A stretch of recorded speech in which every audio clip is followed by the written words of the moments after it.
दोस्तों सोचिए अगर कल सुबह आप अपना व्हाट्सएप खोलें और स्क्रीन पर लिखा आ जाए this service is permanently shut down. आपके सारे चैट्स, सारे फोटोज, सारे कंटैक्ट सब पूरी तरीके से गायब हो जाएं। एक पल के लिए इमेजिन कीजिए आपकी ज़िंदगी कितनी बदल करके रह जाएगी। यानी हम सब पूरी तरह से एक विदेशी ऐप पर डिपेंड हो चुके हैं। लेकिन सवाल ये है, क्या भारत के पास अपना व्हाट्सएप है? और अगर है तो क्यों लोग इसके बारे में नहीं जानते हैं अब तक? आज मैं आपको वो पूरा सच बताने जा रहा हूँ और वादा करता हूँ वीडियो के अंत तक आप चौंक जाएँगे। दोस्तों, बहुत-बहुत स्वागत है आपका मोटिवेशन की मिसाल चैनल पर, जहाँ आज का टॉपिक बहुत ख़ास होने वाला है क्योंकि ये सिर्फ़ टेक्नोलॉजी की बात नहीं है, ये हमारे डिजिटल फ्रीडम की बात है। आज हम डिटेल में समझेंगे कि भारत के अपने मैसेजिंग ऐप्स जो हैं, जैसे कि सेंड्स और एयरटेल क्या ये सच में व्हाट्सएप को चैलेंज कर सकते हैं? और क्या हम इन्हें इस्तेमाल कर सकते हैं और क्या हमारे लिए सुरक्षित हैं पूरी तरीके से? तो वीडियो को ध्यान से देखिएगा और क्योंकि सस्पेंस हर मिनट पे बढ़ने वाला है, तो चलिए हम शुरू करते हैं। दोस्तों, साल 2014 आपको याद है जब फेसबुक ने व्हाट्सएप को खरीदा था। उस दिन से आज तक व्हाट्सएप हमारी ज़िंदगी का हिस्सा बन गया है। सुबह उठकर सबसे पहले व्हाट्सएप, फिर family group, office chats, school friends, payments तक सब व्हाट्सएप पर होने लगे हैं। लेकिन असली प्रॉब्लम क्या है आप समझ पाए हैं? ये कंट्रोल किसी और देश के पास है। दोस्तों, जितनी प्रतिक्रिया हम करते हैं सुबह से रात सोने तक व्हाट्सएप पे, ये सब चीज़ें हमारा जो कंट्रोल है, ये सब हमारे विदेश के पास है। हमारा डाटा कहाँ जाता है, कौन पढ़ता है, किसके पास पहुँचता है, ये सब हमारे कंट्रोल में है ही नहीं। बस हम यूज़ किए जा रहे हैं, अपना डाटा उसको प्रोवाइड करते जा रहे हैं। और जब व्हाट्सएप ने प्राइवेसी पॉलिसी बदली थी, तो पूरा देश घबरा गया था। तभी सवाल उठा, क्या हम अपने लिए व्हाट्सएप जैसा ऐप नहीं बना सकते? और यहीं से एंट्री होती है भारत के ऐप्स की। सबसे पहले आया सैंड्स, जिसे नेशनल इन्फॉर्मेटिक्स सेंटर ने बनाया, जिसे हम शॉर्ट फॉर्म में एनआईसी के नाम से जानते हैं। और ये गवर्नमेंट बैक्ड मैसेंजर है, खासकर सिक्योर और ऑफिशियल कम्युनिकेशन के लिए किया जाता है। दोस्तों, जब ये सेंड्स हमारा एप्लीकेशन है, ये गवर्नमेंट यूज़ करती है या ऑफिशियल कोई भी काम करने के लिए यूज़ किया जाता है, मैसेज को आदान-प्रदान करने के लिए। दूसरी तरफ आया आरटीआई, जिसे जोहो ने लॉन्च किया। ये एकदम मॉडर्न डिज़ाइन, हल्का ऐप अर्थात बिल्कुल कम स्पेस लेता है और मज़ेदार फीचर्स के साथ आया है। और इसकी खास बात ये है कि एक तरफ़ा सीरियस और ऑफ़िशियल साइंस और दो कूल और यूथ फ्रेंडली एयरटेल, दोनों ऐप्स का मकसद साफ था, व्हाट्सएप जैसी डिपेंडेंसी को तोड़ना। जो कि हम अभी तक पूरी तरीके से व्हाट्सएप पे मैसेज करने के लिए, फ़ोटोज़, वीडियो शेयर करने के लिए, स्टेटस लगाने के लिए पूरी तरीके से हम निर्भर हो चुके हैं व्हाट्सएप पर। उसको तोड़ने के लिए, उस डिपेंडेंसी को तोड़ने के लिए इस ऐप्स को भारत के द्वारा लॉन्च किया गया। दोनों ऐप्स का मकसद यही था। लेकिन क्या ये सच में सफल हो पाएँगे? सस्पेंस अभी बाकी है। तो दोस्तों, अब चलते हैं हम आगे अपन पॉइंट की तरफ कि अब जल्दी से देखते हैं इनके फीचर्स क्या-क्या होने वाले हैं। सबसे पहली बात, ओटीपी से लॉगिन कर पाएँगे इसमें। मुख्य बात ये है कि इसमें आप ओटीपी से लॉगिन कर पाएँगे और ये हमारा कुछ ऐसा साइंस का दिखता है, बिल्कुल व्हाट्सएप के जैसे चैट्स इसकी दिखा करती हैं। और एंड टू एंड एन्क्रिप्शन है, अर्थात दोस्तों ये पूरी तरीके से सिक्योर है। व्हाट्सएप जितना सिक्योर कहता है, उसी तरीके से ये भी सिक्योर है। ये हमारे लैपटॉप के जो है देखिए इंटरफ़ेस है कि लैपटॉप में ओपन होगा तो कैसे दिखेगा, बिल्कुल सेम व्हाट्सएप की तरह इसमें भी स्क्रीन शेयर किया जा सकता है, मैसेज सारे लॉगिन किए जा सकते हैं। और उसके बाद दोस्तों अब बात कर लेते हैं हम कि ये सर्वर्स कहाँ पे इसके स्थापित हैं। दोस्तों, जो व्हाट्सएप है हमारा, उसका जो है कंट्रोल अमेरिका के पास रहता है। बट इसका जितना भी डाटा सेंटर होगा, वो सर्वर जितने भी होंगे, वो हमारे पूरे के पूरे भारत में ही रहेंगे। इससे हमारा डाटा केवल हमारे देश के पास रह जाएगा। वॉइस और वीडियो कॉल आप इसमें बिल्कुल कर सकते हैं, वही सेम जो व्हाट्सएप पे आप वॉइस कॉल, वीडियो कॉल करते थे, फ़ोटो शेयर कर सकते हैं, मैसेज कर सकते हैं, इमोजी बना सकते हैं और हार्ट इमोजी बना सकते हैं। कितनी अच्छे से सारी पो फीचर तो इसमें व्हाट्सएप वाले हैं। तो प्रॉब्लम क्या है इसको हमें अपनाने में? और उसके बाद फाइल शेयरिंग, ग्रुप चैट्स, ये सारे कुछ ही हैं। उसी तरीके से साइंस भी है। साइंस भी जो है पूरी उसी सेम बेस पर है कि जो है इसमें भी क्लीन और कलर यूज़र इंटरफ़ेस है। स्टेटस लगा सकते हैं, स्टिकर सेंड कर सकते हैं, ऑफ़िशियल में बात भी कर सकते हैं और ग्रुप बना सकते हैं और अपना अकाउंट लॉगिन, लॉग आउट कर सकते हैं, चैट कर सकते हैं, इमेज फ़ाइल सेंड कर सकते हैं। तो दोस्तों, ये सब चीज़ें हम जो व्हाट्सएप पे करते हैं, मैसेंजर पर अभी जो दूसरे कंपनियों की हम यूज़ कर रहे हैं, वो हम अपने भारत देश के एप्लीकेशन से ये सारे काम कर सकते हैं, तो हमें इसको यूज़ करने में क्या प्रॉब्लम है?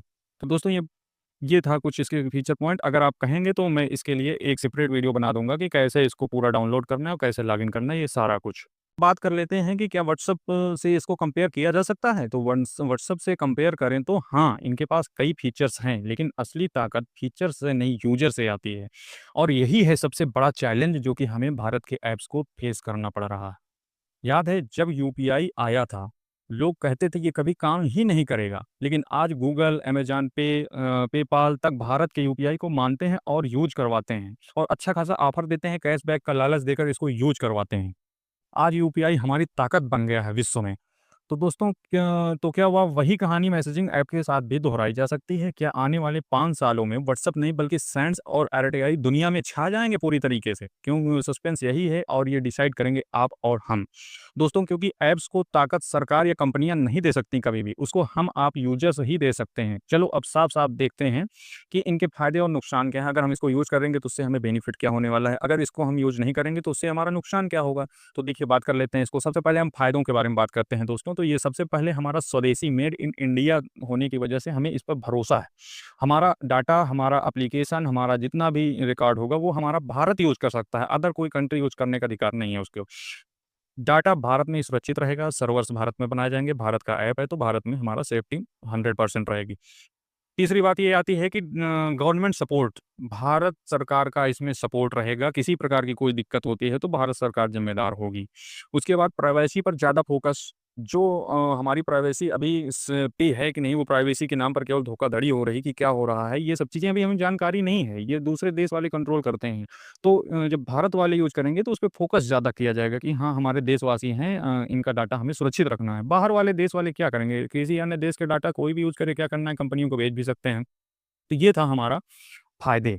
नुकसान के बारे में बात कर लेते हैं कि इसका नुकसान सिर्फ़ यही है 1-2 कि अभी इसके यूज़र्स बहुत कम हैं, लेकिन बहुत ही स्पीड से इसके यूज़र्स बढ़ते जा रहे हैं। डेली 3-4 लाख लोग डाउनलोड कर रहे हैं। व्हाट्सएप जितने फीचर्स अभी नहीं हैं फ़िलहाल, लोग अपनी आदत बदलने को रेडी नहीं होते हैं। हमारे भारत की सबसे बड़ी मुश्किल की बात यही है कि जिस चीज़ की आदत उनको लग जाती है, उसको जल्दी से बदलते ही नहीं हैं। हैबिट्स उसको छुड़ाते ही नहीं। व्हाट्सएप अब चल रहा है तो व्हाट्सएप ही चलेगा, दूसरा ऐप की तरफ सोचना ही नहीं है।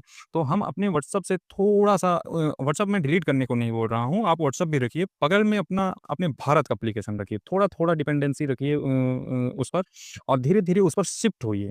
फिर देखिए कितना आरामदायक हो जाएगा, किसी की आदत आपको लगने वाली नहीं, धीरे-धीरे आप भारत के ऐप को यूज़ करने लग जाएँगे। यानी जर्नी मुश्किल है लेकिन असंभव कुछ भी नहीं है, असंभव नहीं है। धीरे-धीरे करके जब वो विदेश कंपनी को हम अपना सकते हैं, विदेशी कंपनियों को, तो हम अपने भारत की कंपनी को क्यों नहीं अपना सकते हैं। अब बात यही है कि दोस्तों एक्सपर्ट कहते हैं आने वाले समय में डाटा ही सबसे बड़ा हथियार होगा। दोस्तों जो डाटा हम सारा दिन यूज़ करते हैं, जो डाटा हम देते हैं कंपनियों को, व्हाट्सएप यूज़ करते हैं, फेसबुक यूज़ करते हैं, तो हमारा डाटा कंपनियाँ ले रही हैं लगातार और वो डाटा आने वाले समय में सबसे बड़ा हथियार के रूप में जाना जाए। किस लोग को क्या पसंद है, कैसी मानसिकता रखता है, कैसा-कैसा इनके सोच है भारत देश की, ये सारी चीज़ें जानकारी दूसरी कंपनियाँ हासिल कर रही हैं, जो कि हमारे लिए खतरनाक साबित होने वाला है। जिसके पास डाटा होगा उसी के पास पावर होगी। ये तो सही बात है, भई वो हमारे सारे आदमियों की जानकारी लिए रहेंगे तो उनके पास ताकत भी होगी। अब बात कर लेते हैं अगर हमारा डाटा भारत में रहेगा तो ये डिजिटल फ्रीडम होगी। हम अपना डाटा अपने हिसाब से यूज़ कर सकते हैं, अपनी सिक्योरिटी अपने हिसाब से ये रखेंगे। उसके बाद आप ये देखिए कि सेंस और एयरटेल सिर्फ़ ऐप नहीं है बल्कि फ्यूचर की लड़ाई है। देखिए क्या ये व्हाट्सएप और फेसबुक के खिलाफ खड़े हो गए हैं, एक प्रकार से देखा जाए तो उसके खिलाफ ही है, उससे लोगों को तोड़ना और ये लड़ाई अगर ये जीतते हैं तो बहुत अच्छी बात है और हमको इसमें सहयोग करना चाहिए। हमको लोगों को ज़्यादा से ज़्यादा इस पे डिपेंड होना चाहिए और यूज़ करना चाहिए। भई हमें डाटा शेयर करना है, डाटा शेयर करेंगे आराम से। भारत देश के एप्लीकेशन में करेंगे, विदेश से करते हैं, अभी विदेश वाला खतरनाक हो सकता है। उसपे हमें भरोसा कम होना चाहिए, हमें अपने भारत पे ज़्यादा भरोसा होना चाहिए। सोचिए जिस तरह यूपीआई ने पूरी दुनिया को हिला दिया, एक दिन वही कहानी मैसेजिंग ऐप के साथ भी हो सकती है। इमेजिन कीजिए पूरी दुनिया मेड इन इंडिया मैसेंजर को इस्तेमाल कर रही हो। क्या आपको गर्व नहीं होगा? तो दोस्तों अब फैसला आपके हाथ में है कि आपको करना क्या है? क्या हम हमेशा विदेशी ऐप के गुलाम बने रहेंगे या अपने देसी एप्लीकेशन को मौका देंगे? मैं ये नहीं कहता अभी आप व्हाट्सएप अनइंस्टॉल कर दीजिए, लेकिन अगर हम धीरे-धीरे सेंस और आरटीआई को अपने भारत के एप्लीकेशन को अपनाएँगे, तो ये भी एक दिन व्हाट्सएप जितने बड़े बन सकते हैं, इसमें कोई असंभव की बात नहीं है। कमेंट में लिखिएगा आप कौन-सा ऐप ट्राई करना चाहोगे सेंड्स या अरेडई? और अगर आप चाहते हैं मैं इन दोनों का व्हाट्सएप के साथ लाइव कंपैरिज़न करूँ, तो कंपैरिज़न ज़रूर लिखें। वीडियो अच्छा लगे तो लाइक करें, शेयर करें, सब्सक्राइब करें और याद रखिए डिजिटल इंडिया सिर्फ नारा नहीं है, ये हमारा भविष्य है और इस भविष्य के हम ज़िम्मेदार हैं, इसको हम सुधारेंगे। तो दोस्तों जय हिंद, आज के लिए धन्यवाद, बहुत-बहुत धन्यवाद, मिलते हैं नेक्स्ट वीडियो में।